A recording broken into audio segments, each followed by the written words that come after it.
Hey guys, Judy Haddad, founder and executive director of 5 Purple Oranges, the charity I founded after my son and I were hit by a truck in Dodge County, Wisconsin, and he was killed.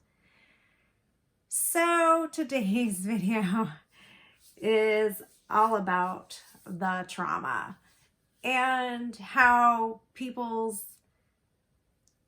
expect you to be a certain way, grieve a certain way, act a certain way, and I can't necessarily fulfill those roles. This is all new to me. I only had one kid. He was my life. He's dead.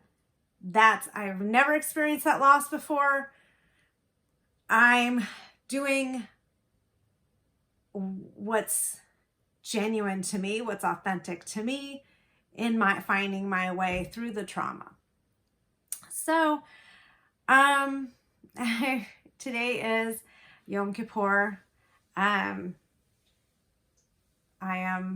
haven't eaten yet, but I have had a problem, as I've shared before, dealing with my religion. I've been trying to find my way back to faith, and it's been a journey. And I like the idea of Yom Kippur. I don't know if I can practice yet. So this weekend I'm going to a friend's house, and he had written to me the other day. I have a gift for one of his children, and he had written that I'm not normal. That's not the message. That's what I took away from it, and it fit perfectly because his family is part of my adopted family. In creating the charity I created for Alon and doing what I did to heal, I've made this huge, created this huge network around the globe. And the majority of the people who support me personally and professionally are people who've never met my son. But they see his light through what I share about him, and they see his light through me, and they are attracted to that. And I, in turn, have built a little family for myself that way. I have friends, adopted kids. Some I've never met, and some I have, but they've become my nieces and nephews of all different ages. And so I'd been thinking about this, and I noticed that my sister-in-law dropped me from Facebook. Didn't think much about it, but I'm gonna share a little bit about my family. So both of my brothers are very, very selfish people. I love them. They're my brothers. Love hanging with them when I can, but they have to live their lives. That's fine. I'm very proud of my older brother. He's semi-retired in his 50s and living in Mexico. Good for him. My younger brother has built a nice little life for him. Good for him. Meanwhile, my mom and I are the ones that are stuck taking care of my dad and his brain injury and all his health issues and things. And there's that sort of sense of, at least come visit the man. And when we really needed help, my older brother was there. My younger brother chooses to cleave with his family a little bit more. For instance, he won't come see my mom and my dad unless it suits him. So my mom can say, hey, why don't you come? I'll send you a ticket. Unless he's already coming here for some other reason, he's not going to come see my dad. But he does spend months in India with his in-laws. I'm fine with that. And it's not an uncommon thing in most families. There's either the middle child or the only girl who whatever ends up taking care of the parents. That's not an unusual thing. But I noticed, I'm getting back to my story here, I noticed my sister-in-law dropped me, and I was planning a visit near where they were living, and I thought, well, I'll come see them. And I texted my brother, it's good to know. I guess I won't come see my niece. It's nice to know how you feel about me. It's just such a stupid thing to do. But I know this woman is damaged. She's a fairly toxic person anyway, but I know she has a lot of damage, and I do feel for her. I see her issues, but I can't help. She writes me back a very nasty letter about how I'm basically a terrible aunt to their daughter because I never gave money to the cause that they are. My niece has some developmental issues, and I never gave money. I never liked or commented on any of those Facebook posts. Well, first of all, they never gave money to my charity, so I don't think you loved my son any less. Sucks that you don't want to support me, but I don't take that as you not loving my son. But I don't really comment on a lot of people's things on Facebook. It's just not, I'm on there to do work and I get off. It's just not a medium where I feel comfortable. And quite frankly, what makes me more uncomfortable is when a human being becomes something other than a human being. I have friends who have kids with cerebral palsy, with cancer, with Downs, and they post about their family life. When I post about my son, it's about my son. It's not to raise money for my charity. All the pictures were about this tragedy of this child's life.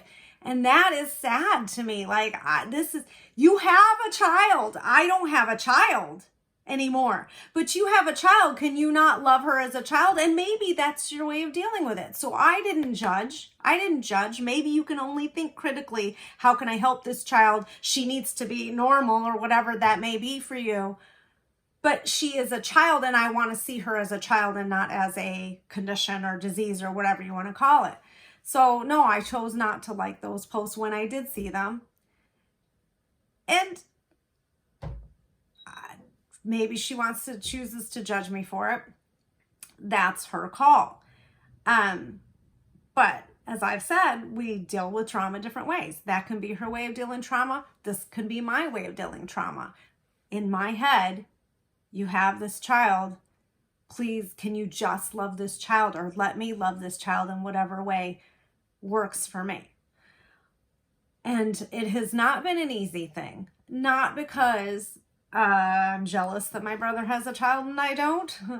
It's because they never allowed me in this child's life from the very beginning. They hid the pregnancy from me. It was after she was born, after my child was dead, and I was still trying to recover and find my sea legs on what this life was going to be. They hid the pregnancy from me. They never included me in any of that. They never really sort of included me in her life.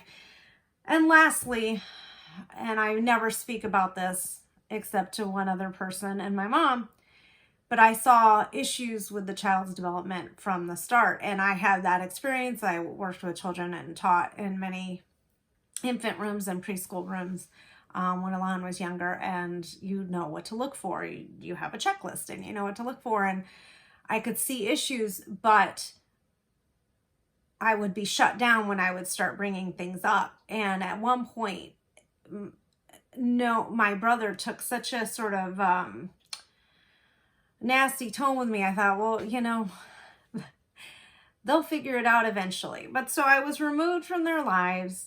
I felt like I couldn't say anything or be part of the child's life because honestly, it hurt me. It hurt me seeing this because I knew what a hard road both parents and child were going to have. And I couldn't say anything. And I felt sad that I didn't have the relationship where I could have said something. And I have friends I could have said that to. And I have, other family members I could have said that to. And honestly, I have had to say that to parents. And many parents don't take it well. There's a lot of denial there. So you can really destroy relationships. And so in many ways, I removed myself from their lives. But they also, in many, many ways, pushed me away. And I had a friend saying once, I had sent him, I think, one of my brother's letters or something ridiculous my brother had said to me. And he was like, well, just own up that there's givers in this world and then there's takers, and they are the takers. And soon, I can't even remember what the rest of that message was, but it it just helped me sort of make my peace with it and walk away. But I'm sharing this with you now because I was angry and hurt when I got this letter from my sister-in-law. And I was laughing, actually, because it was in an email I don't even use. I just keep that email up for a few bills that come into that email, and I just don't use it. So it was kind of funny. But I thought, oh, well, you know, she put her damage right there in black and white, and now this is good. This is good. Stay removed from this because you don't need this. I don't need to be judged for how I behaved after my trauma or how I view the way you're behaving through your trauma. I don't need to be judged. I'm not judging you. You do you, but you're trying to judge my heart through my actions. That's insane. And it's not the type of human being I am, and it's not the type of human being I want to associate with. So I feel sad at the loss. But what was there? What was there anyway? As I said, they weren't really supportive of me during my grief journey, but in my mind, I thought, well, maybe they're having their own grief journey, dealing with the loss of my son. I don't know. I don't know. But it is kind of funny that I allowed that to be, but I'm attacked for my own way of doing things. And I am grateful that they have their love of each other and that they have her family in India. And I'm really grateful for them that they have this, that, they may have cut out my mother and myself, but they have this family unit because they're going to need that help and that strength. And they have a lot of friends that support them.